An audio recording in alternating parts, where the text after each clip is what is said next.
welcome to the Transfer Exchange Show. Apologies for the lateness. There's been some technical issues in the background, but we've got it all sorted and we are with you live right now. I'm joined by Steve K. How you doing, Steve?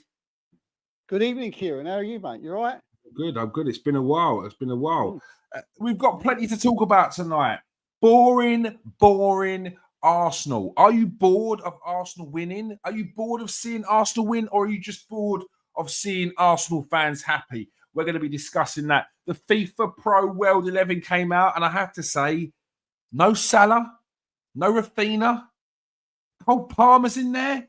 What is going on? Are people living in 2023? How is Cole Palmer in the top 11 players in the world right now? I do not know. We're going to discuss. And another thing, it's not really a bugbear of mine because I can't ever be unhappy when Tottenham are unhappy. But Tottenham are currently sitting much higher than they were in the league last season. They've got a manager who's added a lot of structure to their team, but the fans aren't happy. And I know they just lost 1-0 to Chelsea, but they always lose to Chelsea. There's nothing new there. So I don't understand why there are grumbles at that club, but we're going to discuss. Steve, first and foremost, we're going to talk about the Arsenal.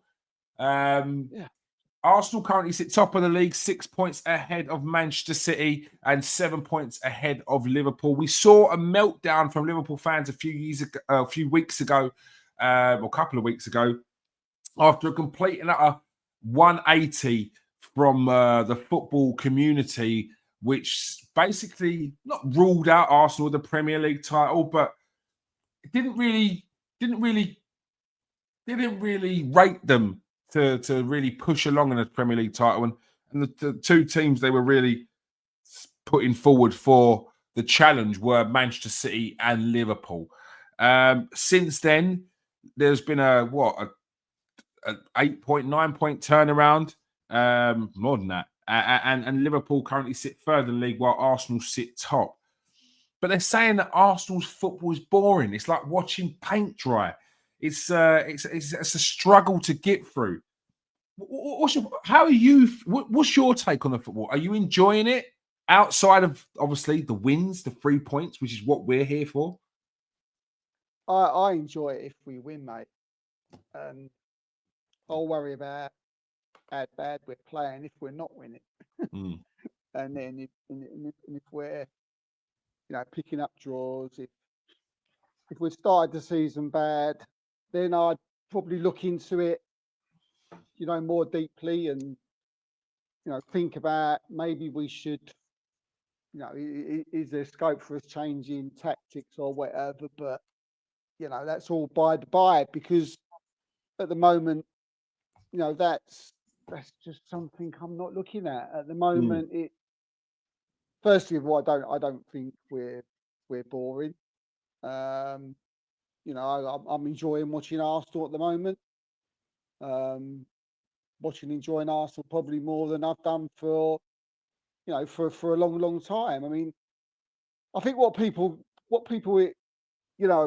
when they say Arsenal boring, what they look at, they look at the fact that they're not scoring loads of goals from open play. They may not look as fluid as maybe Klopp's Liverpool looked at one point, or the way Tottenham have entertained. But it's just their way of doing things. It's Mikel Arteta's way of doing things. I've become used to it, and I just think there's a lot of jealousy. I think Arsenal are we regimental? Well, we are pretty regimental, but we're effective and we get the job done. And as long as that's happening, then look, if other rival fans want to call us boring, then they're more than welcome to. But I think nobody's, from what I'm seeing or hearing, is when you ask them, what do you see about Arsenal that's boring to you? They never seem to have an answer for that. They just go, oh, we only 1-0, or it's for me, we're not boring, mate. And long may they continue playing this way. If we win the league this way, then I'm fine with it. Do you think Arsenal should be doing more? Is there grounds for the argument that Arsenal should be doing more in these games and scoring more and entertaining more? I mean, who are we entertaining? Who are we thinking? Are we, entertaining our own fans? Are we thinking about entertaining others? Personally, I really couldn't give a damn about others. Do you know what I mean? It's, you know, would I like to see us have beaten Burnley 4-5-0? Yeah, of course. Football's an entertainment. Of course, we'd like to. Would we like to see Arsenal put teams to the sword every week? And batter them every week? Of course. But I don't. On the flip side of that, mate, I don't think teams are allowed that anymore. Teams are, the way they sit up against us. I think it dictates a lot of the way that we're having to play. And if we can get the job done with a 1-0 or a 2-0, then fine. I mean, if you notice, when teams do attack us, Arsenal are a lot more entertaining. If you're going to sit back and just do a back five and everybody behind the ball, and Arsenal going to play the ball about, play it back, boss, and grind you down and win by 1-0, 2-0 anywhere and go, what, job done, then to me, that's power play from Arsenal. And for me, that's entertainment because they're just like waiting for the right time. And the fact that other teams are basically, I wouldn't say cowards. I've seen people, use the word cowards, some Arsenal fans, but I always think this is what teams are expected to do. You come at Arsenal, you play a certain way, you want to play football against this, you'll get absolutely buried. This is Arsenal at the moment. Atletico Madrid come out. I was surprised with Atletico Madrid. When the game started, they said sort of set up defensively like we all expect the Diego Simeone side to do. But once they started to sort of like maybe come out to a bit, we absolutely destroyed one of the best European sides on the planet. So I don't think teams can do that. We all want to see excitement. We all want to see goals. This is why we love football. This is why we watch football. But for me, mate, if we're getting the job done, and we are definitely getting the job done. I mean, nobody looks like beating us at all at the moment. For me, that's enough entertainment. Do you know what I mean? I don't want to entertain teams 3-3 or winning 4-3 and coming off because you know what I'm like, and you're maybe the same. If we won 4-3, we'd be worrying about that we'd let 3 goals in. But I think people forget that. I think people forget that. Like with this entertainment that people talk about, because I've seen a few scattered Arsenal fans try and claim that we're boring, but I don't think they understand that there's give and take in football, and to be more attacking or to be more expansive as some people have asked us to be, which I think is utter nonsense considering I've seen Calafiori in higher positions than I've seen most attacking midfielders. Yeah. You've got to give somewhere in the defence or midfield. Like you've got to. So are they asking for us to concede more? Is that what they want? Do they want the other teams to have more chances on goal so it's more end-to-end and more entertaining for other people? I don't know exactly what it is they're asking for. Like I find it an absolute nonsense that rival fans are complaining that Arsenal are boring. You're going out of your way to watch us. That's what I don't understand. There was a Champions League game on, and they're coming back and saying Arsenal boring. There's a game on at 3:00, and Arsenal on at 3:00 in the blackouts when you expect only Arsenal fans to go out their way to try and find some way of watching Arsenal at 3:00 in the afternoon. Yet it's full of rival fans coming back and telling us how boring the game was. You've gone out of your way to watch a 3:00 blackout match, and you've chosen to watch Arsenal when you say we're boring. So I just think it's a way of being able to drag Arsenal fans back down and keep them on the ground or put them in their place, as people like to try and do. I think it's utter nonsense. I think it's like more or less. I don't know if you've noticed, especially when you do your stuff, your videos and that. I don't know what type of feedback you're getting, it does tend to me, it's certain fan bases. It's certain. Man City seems to be one of them. Liverpool are definitely, although it's not every fan from Man City and Liverpool. Some people and friends and I will be watching this tonight and be thinking, well, yeah. No, it's not everybody, but there's a large section. Fair enough, especially online, that will poke faults at Arsenal about the way they play. But them teams, those people, I mean, they've got an absolute cheat because Manchester City this season and Liverpool this season, excuse my French, you shit your pants. You shit your pants, and I'm I mean, I'm from the East End, so I don't know really what other way to put it, but that's what your teams did, and there's obviously a more professional way of putting that. But some people need to hear it in certain ways so they understand it. Because if you break it down, if you say it logically, some people just don't get it. They don't listen. They For don't those, listen. no, they Look, don't. So for those who to pull it, you shit your pants. I'm sure you all know what that means. Yeah, And look, it's like, Man City came to the Emirates, and could Arsenal have done more in that first half? I think there's an argument for that, but I also think that the goal came so out of the blue against Man exactly. City I was going to say, that we didn't really have an opportunity to see what the tactics were that Mikel Arteta wanted to put out by starting Marino. But immediately at half time, he switched it around and we were all over him. And Man City sat in. Liverpool were at home. And I've never known the home team to be commended for sitting in and waiting for the away team to attack. I've never in my life have I heard pundits after a game talk about Liverpool. Mainstream media. This is where it started. This is where it gets right. You can take it from online nonsense people, who we know just don't know better.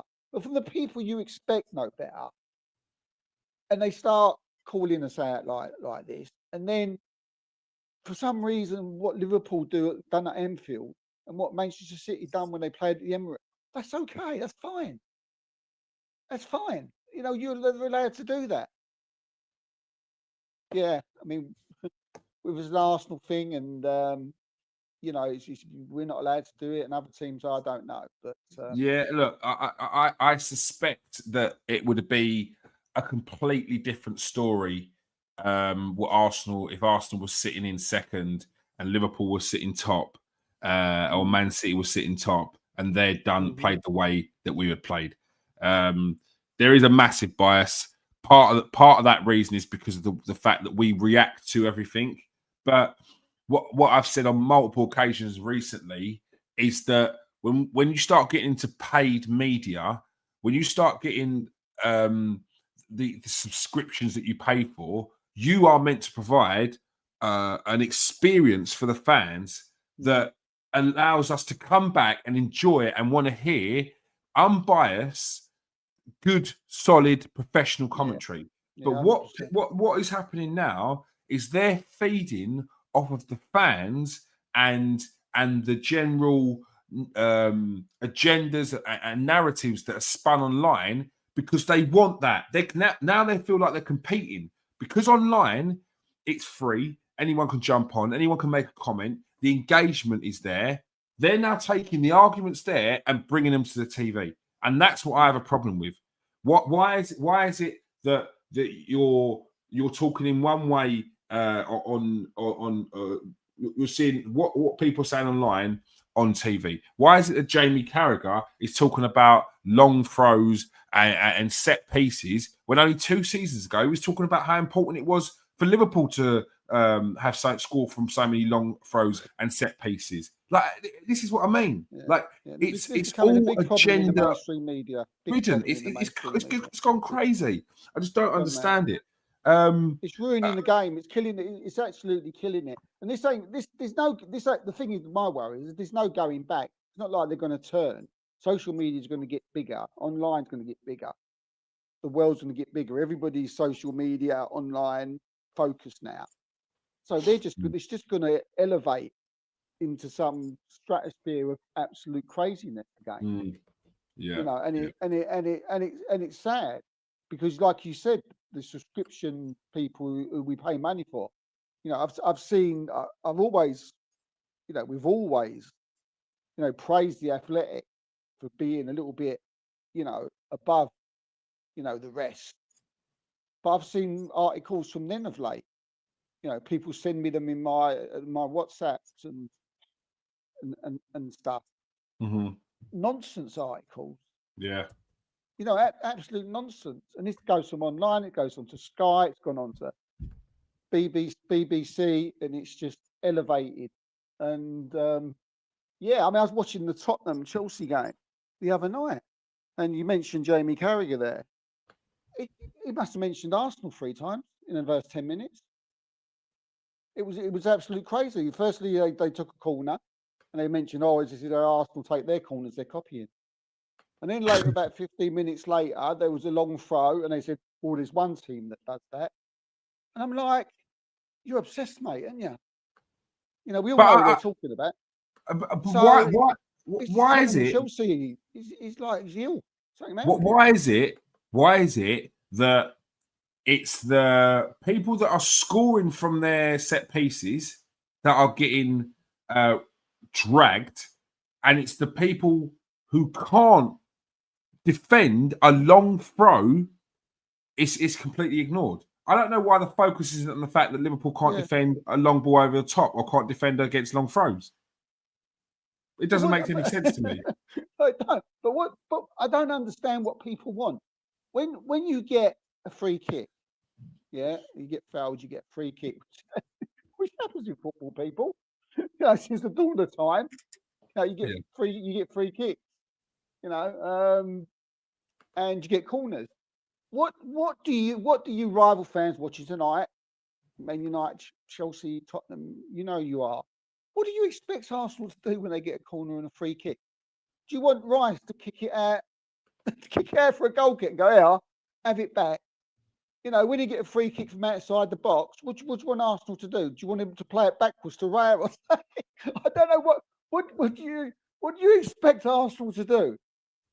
They're going to try and score from it, aren't they?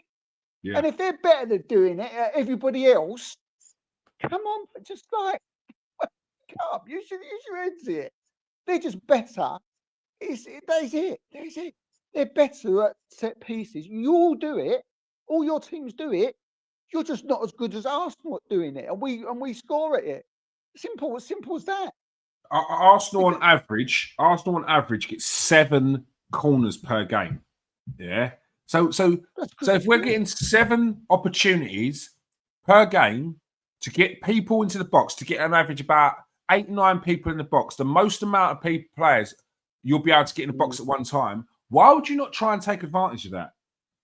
You've got teams like Tottenham, you've got teams like Fulham, Bournemouth, Villa, Chelsea. They average between 5 and 6 corners per game, but they're not getting the goals. So what?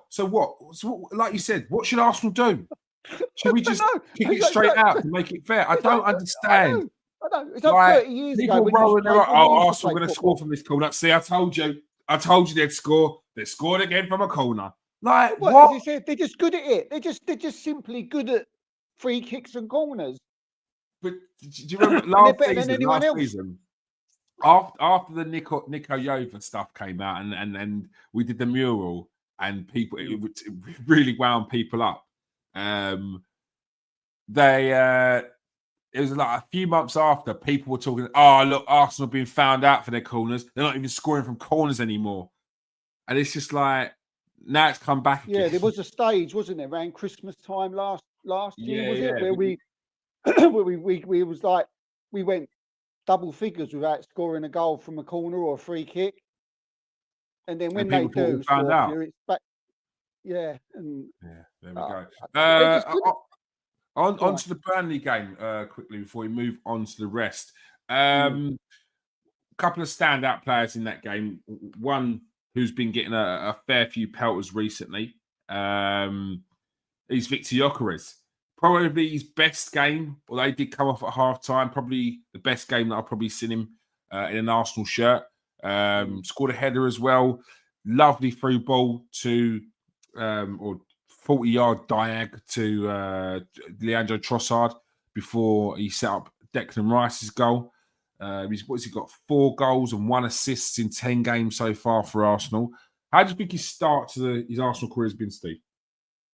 Yeah, I'm not been one of these ones who's been giving him pelters. I've I think he started. People say he started slow. Well, he's got 3 goals pretty quick in that slow start. So people seem to forget that. And then when he started to get look fitter and look better, in his overall play, he wasn't. He went through a little spell where he wasn't scoring, but his actual, ball on, his hold up play, he's bringing in players into play, his strength was all coming together. So it was like, for me, it was coming in 2 parts. I thought looked overweight at the beginning. He didn't have a pre-season. His touch looks a little bit off. He looks a bit clumsy, but he scored 3 goals, right? So I'm like, well, okay, you're scoring 3 goals. Then the goals died off. But yeah, I'm repeating myself here. But then he started looking better to me. He's old up. I've already just mentioned it there. His overall game, and for me, we certainly better with him in it than not in it. I mean, we say about he's performing against Burnley. He's got 2 goals against Atletico Madrid. He's a total menace. That seems to get missed. Yeah, for me, I'm not in the camp of that he's had a slow start. When you look at some of the other signings that have come in, for big money, their starts, he's probably up there with probably the best of the signings for me. Yeah, I think some people are guilty of not looking into his overall game, and I'm not making excuses for him, but whenever you go to a new club, you expect a slow start. I don't think he started that slow. I think he's progressing nicely. Is probably the best way to put it. I think he's progressing nicely. I mean, against Burnley the weekend, you've already mentioned there that the goal is probably his best game, like you said, that great pass to Trossard. It was sort of like a build-up. You could see a performance like that coming from the way his play was the last 3 or 4 games, even though he hadn't scored. If you take away the fact he hadn't scored in them games, he was looking fitter, better, stronger. He was starting to get used to the players. The players were starting to get used to him. And to be fair, he should have had another 2 assists because Saka should have scored 2 goals, on the weekend. But obviously he was ill, and so he could have come away with like 2 assists and a goal as well, from that weekend. But for me, yeah, I like him. I think he's just going to get better and better. He's going to score goals for us. He will score goals. That's a fact. I've seen people talk about that. Oh, they're tap-ins. Well, that's what we want, tap-ins. Goals like that. I don't care if he scores a goal. When I used to play football, if I scored a goal, I didn't care. It was in. I used to get the same joy, and it was the same feeling whether it was a tap-in or a curler from outside the box. It doesn't matter. And you can see the joy on his face when he just tapped that home. The guy just loves scoring goals. He just loves. That's all he thinks about. But with Arsenal, you can't just think about the goals, because Arsenal got players you've probably got 6 players in the Arsenal team at the minute, maybe 7, who all can score into double figures. So he ain't going to get 30. I expect him to get 20. And then the others have got to chip in. Do you know what I mean? Because that's generally, what they do. But I'm pleased with him. He's a different type of forward to Sesko for me. He looks like he's struggling, although I think he'll come good. And at the moment, yeah, I think Berta's, convinced Arteta to go with Gorokeys, and I think he's done the right choice out of the 2 at the minute. So yeah, please, mate, please with him. And I say, not one of the ones that was picking faults to him at the beginning. I could see little things that he was doing, and that he was coming good. So it's a shame he's injured. And he's going to miss tomorrow's game, but hopefully he's back to the Sunderland one.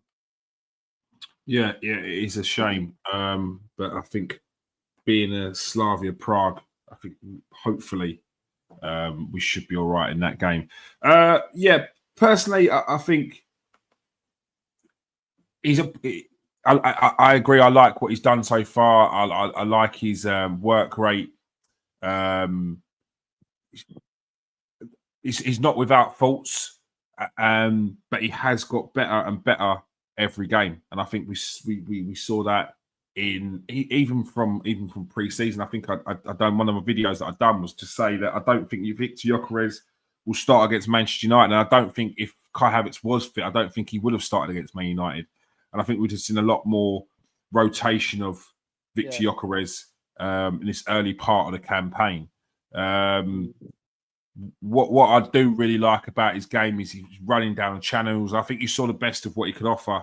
Not the best of what he could offer. I think you saw a real good glimpse of what he could offer against Burnley. And I think that was a game that suited him. And I think there's been other games in this season which also are set up to suit him, but he hasn't maybe he's done as well. But I think one of the reasons why that is because I think he's been overplayed in certain games. You could see that he's just, because of his style, he's looked a bit leggy here and there. And then you saw he had a rest and he came back and he looked strong, quick, and all of that. But yeah, I think he needs to sharpen up a little bit in certain parts of his game, i.e. in front of goal. But that's more so I think he feels like he may have more time on the ball when he could just go for a snapshot. But we've seen other players in the team who have got better over time at doing that. So that's not anything I'm worried about. I think he's going to be a player that's going to be even better next season. Getting used to the league. He's done. I'm more encouraged with what I've seen than what I thought we were getting. So, yeah, he's getting pelters and people aren't impressed with the goals. But like what you said, who cares the type of goal that he's scoring when he scored goals? Because when he scored that goal against Leeds where he took it past players, hit it bottom corner, no one was impressed because it was against Leeds. When he scores against Atletico Madrid, no one's impressed because it's a tap-in or it's a deflected shot. When he's like, so it doesn't matter. And the type of striker that he is, he's not scoring 30-yard belters from top bins every other week. Like that's not the kind of striker he is. The kind of striker he is gets the tap-ins. He does get the messy, scruffy goals. He gets the headers. Like it's not going to always be pretty. In the majority of the time, it's not going to be pretty. But that's not what we wanted. We've got players that can play pretty. We've got players that can drop in deep and link up play and be here and there around it. No, we want players that are going to get into the box. We want players that are running forward. We want players that when they pass that ball off, they're not holding off and then looking for another 1-2. They're looking to run into that box and be on the end of it. And exactly what we needed is what we've got in Victor Gyökeres. Someone that he's looking to get on that penalty spot. He's looking to get in the right places, in and around the area. And I think it's not just him that's getting better. I think it's players are getting used to the runs that he's going to be making. And that's making us better as a team as well. I'm excited to see both Havertz and Gabby Jesus potentially get back into this team because right now we've had one striker. And we know how much the other two can offer when they're fit. So, yeah, Arsenal are in a very good place with the strike force they've got. Another player who played excellent the other day is Declan Rice, a player who I think since that Real Madrid game last season has really stepped it up. Yeah. He's a player that usually starts the season off slow. I don't know why that is, but it wasn't. This isn't like digging him out. He wasn't at his best at the start of the season, but then as the season goes on, you start to see a better Declan Rice. And this season, we've started to see that Declan Rice earlier in the season as well. Last season, I would say we probably saw that more towards Christmas, and then when that Real Madrid game hit, that's when he really did hit it off, and he was unstoppable after that. So if we can get that Declan Rice for the rest of the season, we're in a really good place in midfield. He was just everywhere the other day against Burnley, winning tackles, got a goal for himself, link up play. He's turning into a proper classy midfielder. Not that he wasn't already, but he's already levels above when we signed him.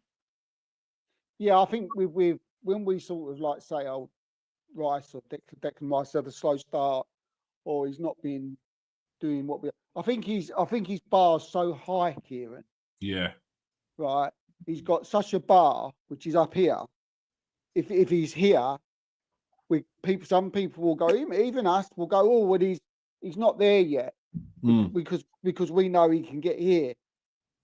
So, and yeah, but that's a bit harsh. Maybe we think like, but, and for me that's normal, especially in the start of the season, just being 10, 12 games in, if you add up 14 games, if you add up all the other competitions. But yeah, I mean, he's turning in to, I mean, it's funny. I was thinking only today, earlier, that we're getting many. We'll be able to have a conversation probably better at the end of the season. But we've got a few players now who are on that world-class bracket, and for me, he's one of them. Yeah, I think this season's going to be a lot. It will tell a lot. Getting it over the line, winning some trophies, and that, I think those sort of things which sort of really cement those conversations of whether they're world class, because it'll be moments. Yeah. I know what you're saying. I think we all have our own sort of, what we feel, world class is. I mean, personally, I always like to, judge world class on today. So personally, I think, like, if you're judging midfielders today, is Declan Rice world class? And I'd say he is. He would walk into any team in the world. There's no team he wouldn't walk into. Real Madrid, Barcelona. He plays in that position. For me. So I would say he's on that level of world class. But as you say, we'll know more towards the end of the season. I'm not trophies. Yeah. See, I've had these conversations with a few people. I don't think, like, people say, oh, he's not a winner. He needs to win a trophy to say he's a winner. I'm not having that. I've seen plenty of winners I can sort of say that guy's a winner in that team, and even if they haven't won a trophy, I think you can tell. So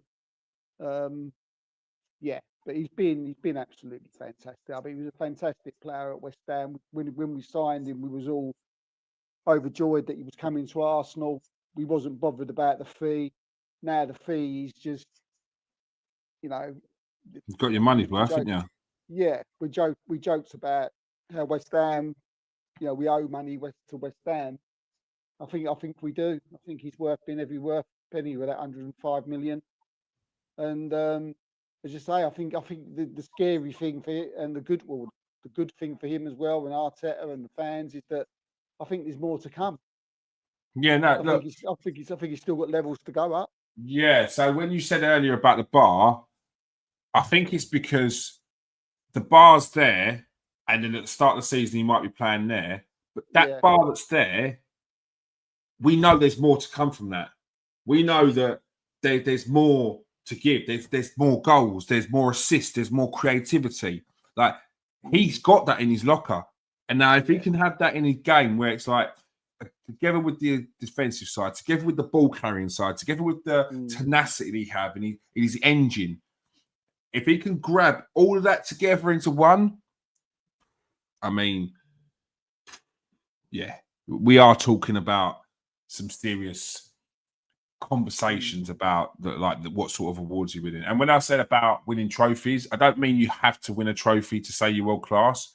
It's just that when you win trophies, moments happen, and big moments happen, and big players step up. Saka steps up, Rice steps up, Erdegaard, these players step up in those moments, and that's when you can tell that Gabriel, prime example, they step up in these moments, and that's when you're like world class, because they're winners, aren't they? They're winners. If someone says to you, "Well, Arsenal, you can't call Arsenal winners.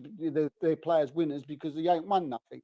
I think that's absolute nonsense. It's nonsense. They're winners. They are winners. Do you know what I mean? I've always looked at myself. I've always looked at myself as a, whatever I do, even when I play football, I wanted to win all the time. Mm-hmm. Yeah, I played for a team who won all the time. I was a winner.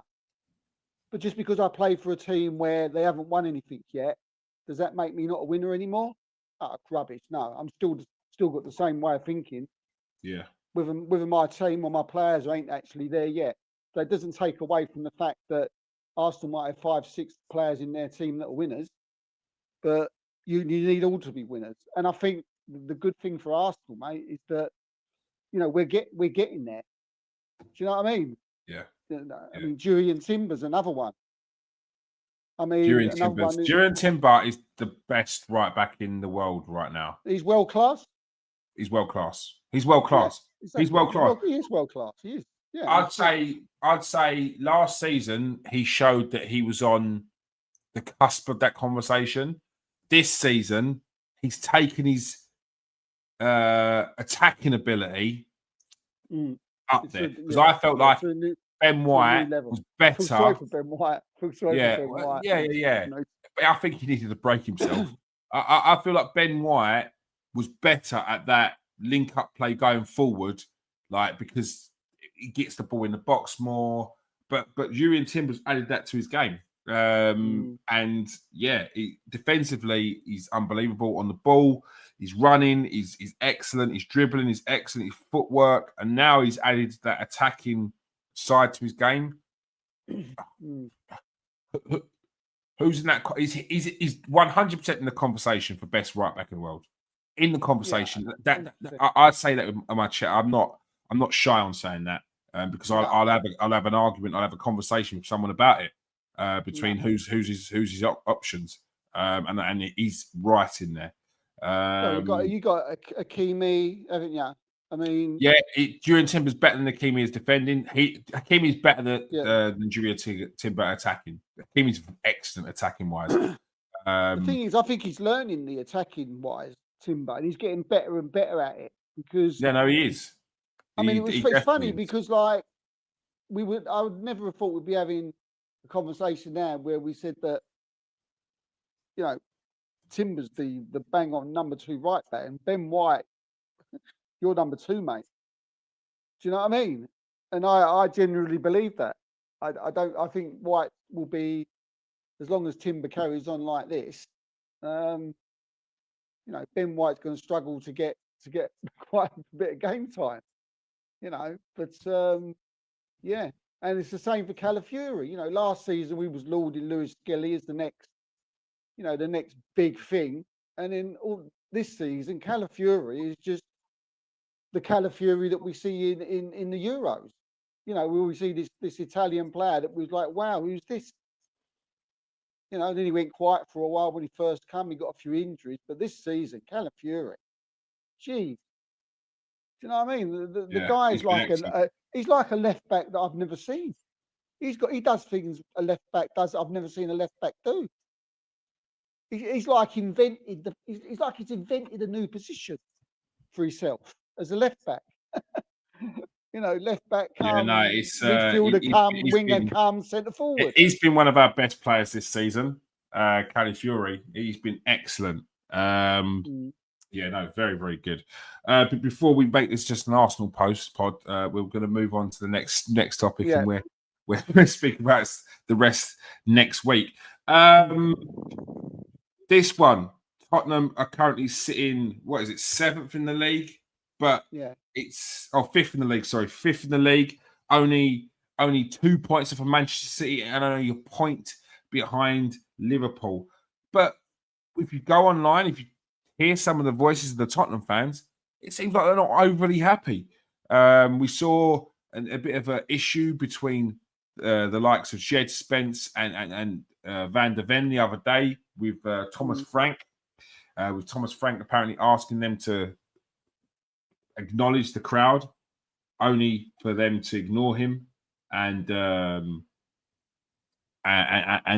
walk down the tunnel. What's the issue with Tottenham, Steve? They're a team that were, if any of the other teams last season that went down were any good, Tottenham would have been in a relegation battle. They've not won. I think they've won like 4 games in the last 18 months at home, something ridiculous like that. They lost 22 games last season in the Premier League. They're winning again. They're 5th in the league. Why would they be unhappy? Should they not be looking for stability right now? Yeah, I mean, I don't know. Tottenham fans have always been like this, haven't they? You know, they seem to think there's something they're not. You know, and we talk about Tottenham, one of the big six clubs, and all that. Tottenham make one of the big six, and that's not poking fun or poking banter. I don't think they genuinely are. They haven't been a top 6 club for a long while. They're a side for me that, you know, for the majority, okay, they might have the one odd season decent here and there, but for me, they're a side that, you know, if they get into Europe every year, you know, via Europa League or Conference League, then they've had a good season. And every now and then they might push for a top 4, or have an even better one. But that's where Tottenham are. But I think Tottenham fans think there's something else, and that you should be challenging for titles, and you know that you can play this like this fancy football with these fancy players, with your Simmons, your Madisons, and so on and so forth, and you know, win football matches and challenge like Arsenal. I think there's a little bit of Arsenal syndrome about it. I think they just, you know, look at Arsenal and what they're doing, and some of them are just like obsessed and just for some reason just can't work out why their team can't do it. But Tottenham ain't doing that bad. I mean, it's the same with Man United. I see the Man United fans, you know, sort of like still moaning. Like, what are you moaning? Why are these clubs moaning about their start to the season? You was absolutely tossed the pair of you last season. As you said, if 2 teams there were teams underneath better, one of you might have gone down. So yeah, I mean, Tottenham have had a good start. I think they've got a decent squad. You know, they've got decent defence. You know, when you look at it, I think, you know, they've got a good Romero. Not everyone's cup of tea, but he's okay. Van der Ven I like, is a good player. Simmons is a good player. They've got a good team, but you know, a good team in the sense of that, you know, realise what you are. You're a 7th, 6th club. That's what you are. You've got to like stop it. You've got to stop, and you've got to think. You know, you've got to think like, you know, sort of like, you know, sensibly. And that's the same with Manchester United. Sometimes they'll get so irate, the fans, or Tottenham get so irate with their players and their teams. I've seen over like the last few weeks, like 5, 4 games, both sets of fan bases. Look where you were last season. You know, you're progressing. Stop thinking that you should be like up there with Arsenal. I think there's a little bit of Arsenal syndrome and Well, at least Liverpool Man and United City have syndrome. at least Man United have history of winning the Premier League. Tottenham haven't won the league since like 1953. So Yeah, I they've don't know never where done they're it. getting this notion that Mm-hmm. like they should be higher than they are. Like I get being No. ambitious, but as we said, you came 17th in the league last season. Surely it's a time to just add some stability, try and aim for a European spot this season, and then Yeah. build on that. This is Yeah. a team who had Nuno Espirito Santo sitting top after 10 games a few seasons ago and Mm-hmm. weren't happy with the football. They sacked him. He went to Nottingham Forest and got Forest into nearly a Champions League spot. They then get Ange Postecoglou and are happy that there's end-to-end football and no defending, nearly get relegated, win a European trophy, but end up 17th in the league. They get a new manager in who's currently got them in 5th spot after, 10 games, and they're doing the same thing again. They're not happy with the football. They're not happy with this. They're not happy with that.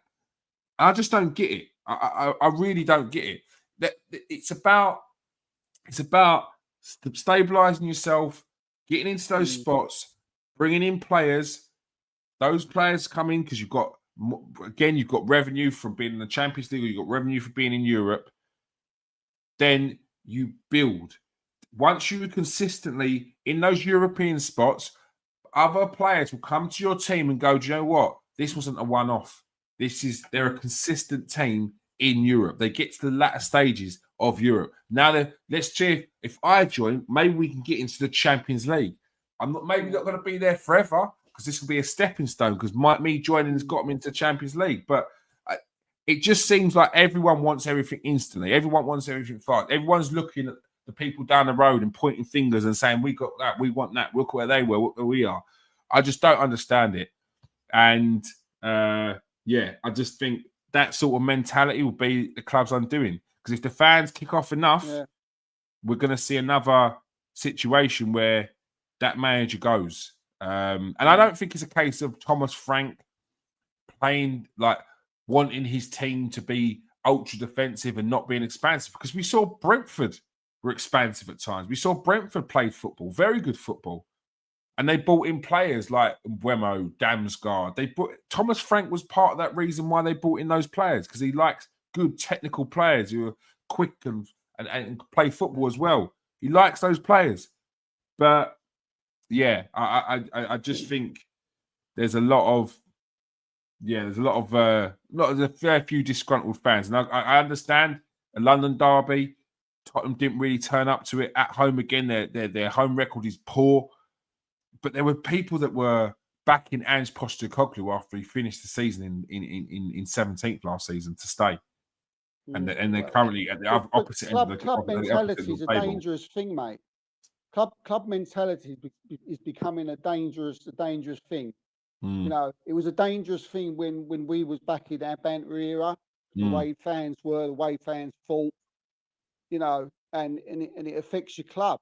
And it can change your way of thinking, and your club can go in that direction for quite a few years, because voices become loud. Yeah, you know, and I think especially with Tottenham, they're one of the top teams for having a really, really weird fan mentality. I mean, you've already brought up that they won the Europa League last year in what was a joke of a final. And it really sort of put the Europa League into some perspective, what that competition is. That they didn't do it any favours, although we know better. Normally the Europa League quite a good one to win. Last year it was just ridiculous. But you get Tottenham fans, and you go, well, yeah, Arsenal never won nothing. You never won a trophy. We'd finish 17th all day long if it meant us winning a trophy. What is that about? Yes, but you know that this is what they do, and this is what they've said. Yeah, but this is what we want to win trophies. We want to win trophies. We want to win trophies. It's like, yeah, and I've had this for a long time with other fans from other clubs. Trophies is great, but not if you finish in 17th and 15th. It's not. Because in the end, that will just seep into your club's way of thinking, and that will filter down to the players. It will filter down to the chairman. It will think, oh, well, they're happy just to win a cup. We don't have to spend loads of money. That'll make your team worse. This is how it works, and this is what Tottenham do.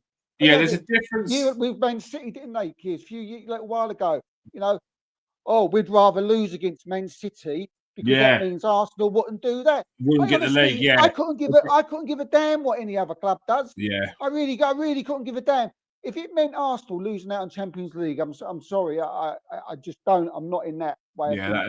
That never made sense to me. And then I did a video after that where I basically said, you will be the first ones to moan when Daniel Levy doesn't spend money on decent players in the summer. Yeah, they clearly forgotten about it. And they said, the response I got from that, we're not there to do your work for you. No, you're there to do the job for yourself. And that's why you embarrassed yourselves when you were celebrating when Man City scored. That is an embarrassment that you were at your own ground and you celebrated when Man City scored. And then you made the excuse that we're not ready for the Champions League.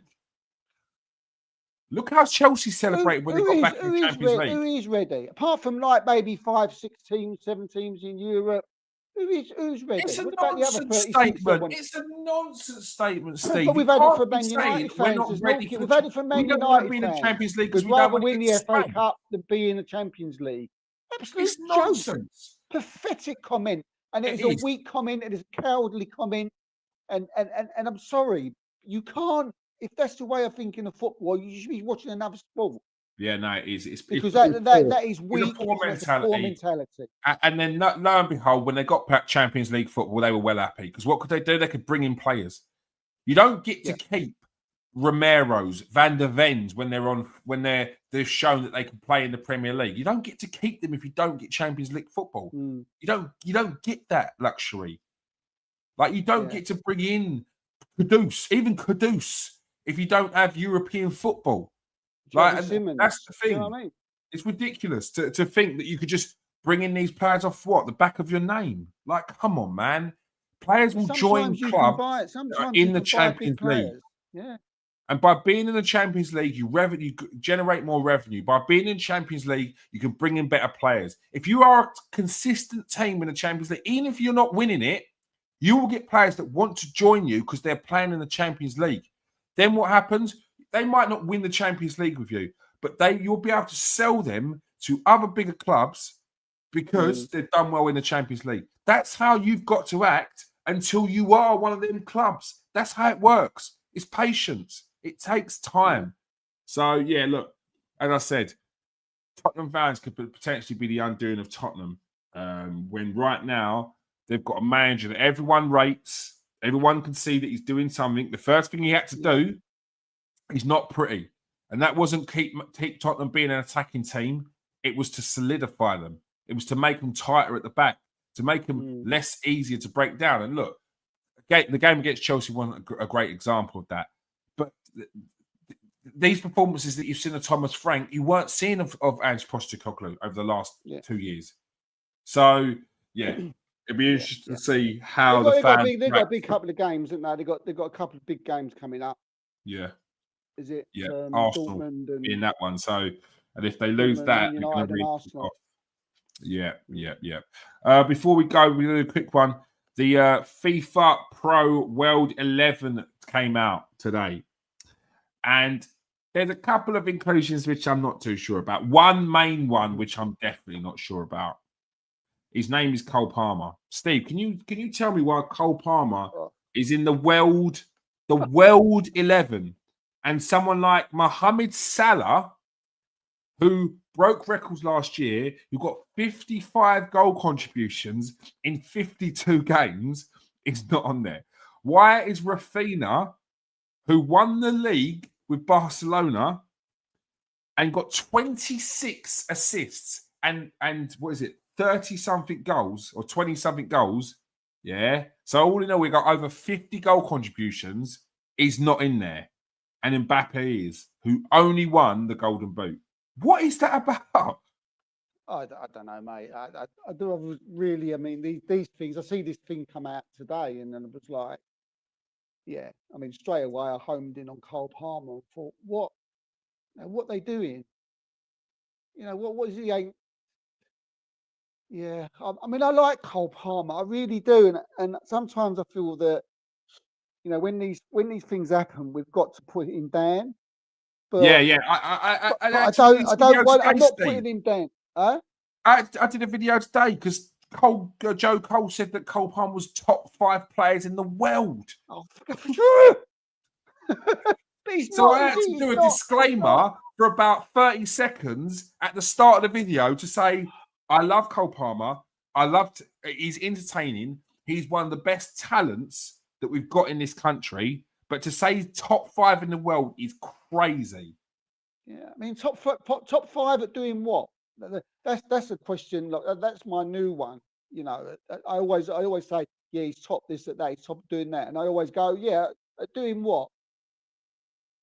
You know, maybe he's top 5 at doing a certain thing, or maybe someone's top 5 at doing this or doing that. Now, when you say he's a top 5 player in the world, well, what does that actually mean? You know, what does that actually mean? I don't even know what it means. I mean, top 5 defender, right back, left. I don't know, but I don't want to have to. I like Cole Palmer. I think he's an incredible talent. I think he could go on to really be something special. He shouldn't be in that team, and I don't think these people are doing any favors. But the only thing I think will be good about with Cole Palmer, I think he'll look at that and he'll say, I shouldn't be in that. I think he'll do that, and I hope he does that. You know, because he's got a long, long way to go before he can start being put in, you know, the company of something like that, or have a season where, I mean, he didn't have a good season last year, did he? Wasn't he all No, right? I don't. He got It was he got okay, goals. but He put up the numbers. He put up the numbers. But if we're talking about the season before that we saw Cole Palmer, I don't think it was close, if I'm honest. Like last season, against the top 6 in 9 games, yeah, he got 3 goals and an assist. And that was a goal against Liverpool. He got an assist against Tottenham and 2 goals against Tottenham in the other game. In all the other games, he got no goals and assists. So, and I put that video out today, and I've got Chelsea fans jumping in, obviously, and they're pointing out games that he's scored in, but they're pointing out games that he's scored in against that top 6 in his whole career at Chelsea. So he could be talking about the Man United team that he scored against 2 seasons ago when they were in the pits, or even last season, or the season before. He didn't even score past Man United last season, did he? Scored past Liverpool. I think that was a pen. No. And he didn't play well in that game either. It's just like they don't let players breathe, do they, kids? He's a young player. You know, let him breathe. Why are you putting, you know, him in this bracket of, as you said, like why best in the world? How did Mo Salah not get in that slot? Mate, this is Rafinha. 34 goals, 26 assists in 57 games. That's 60 goal contributions in 57 games. Not in there. Mo Salah. Probably because they put Dembele. He was either or, wasn't it? I suppose. Maybe. But I mean, sometimes you just got to force it. We've done it before in those. We've definitely done it before. Mo Salah, 52 games, 34 goals and 23 assists. Not in there. Like, change the formation. Get Cole Palmer out. Get Salah in at least. Rafinha, there's an argument, but why is Mbappe in there? Yeah. So these world levels, I don't know who picked it, but they need to take a real look at themselves. The rest of the team, there's an argument for all of them to be in there. You've got Champions League winners in there. You've got league winners in there. So there's that. So there's always an argument. I mean Bellingham. Yeah, that's another one. But I don't know how he gets in there. Was last season his best season? No, not by a long way. What did they win last year? Nothing. The Super Cup, like the Super Cup, the Spanish Super Cup, which is the Charity Shield. Yeah. So, but they say players pick these. What players pick these? Because and I think that's what people do, though. I believe it. I think it's a lie. I think they've lied. Do you know what? I really like Cole Palmer. I think I'd stick him there. Like, come on. But what player's going to put Palmer in front of Salah? I don't know. I don't know. People who just say Salah is stat padding. I don't know. It's a weird one. It's a weird. I don't get it. I don't think Salah gets the props that he deserves. And then I do think that some people force it when they start talking about Thierry Henry. But I don't think he gets the props that he deserves in terms of the player that he is. The longevity, the consistency. His lowest season in the Premier League was 18 goals. And that's absolutely phenomenal. He gets 40 goal contributions a season. Minimum. Every season. In a underrated. side where you must admit, although they won the league last year, in a side that over the last 4 or 5 years, Liverpool have, you know, they've had faults in their team. Do you know what I mean? You know, they've Well, relied yeah, on, put it this way, especially they've relied on him a lot, haven't they? They've relied on him a lot. especially last 3 or 4 years. So since they won the league, they've been a little bit inconsistent. Had to change their team around a little bit, but he's been the consistent factor within that team. So yeah, I think it's unfair not to have him in the team, and I think they could have found a place in there, considering they've found a place for the 3 at the back, and what Cole Palmer's playing what wing back. So you can fit Salah in there. Get out of it. All right. That is all we have time for. We don't want to keep Steve's missus out of the living room for too long. I'm sure she's bug-eyeing you through that door. We will move on. If you are on TikTok, make sure you go and follow the Transfer Exchange Show. Make sure you go and follow Kieran AFC for all your Arsenal content, and the Transfer Exchange Show for all football content. If you are new to the show, press that like and subscribe if you're watching on YouTube. If you are on Twitter, press that like and press that share button. We appreciate the support there. It makes a big difference, especially after the show as well. If you're watching after the show, you can press the hype button, apparently. Press that hype button. That hype button pushes us to the top of the leaderboard, which potentially can help you get views. It helps get onto the top page of YouTube. It all helps. So if you are a regular or if you're new, please do us a favour and press the hype button. Thank you for joining us tonight, Steve. Yeah, thanks for having us, mate. Cheers. All right. Peace out, people. Stay safe. Wash your hands.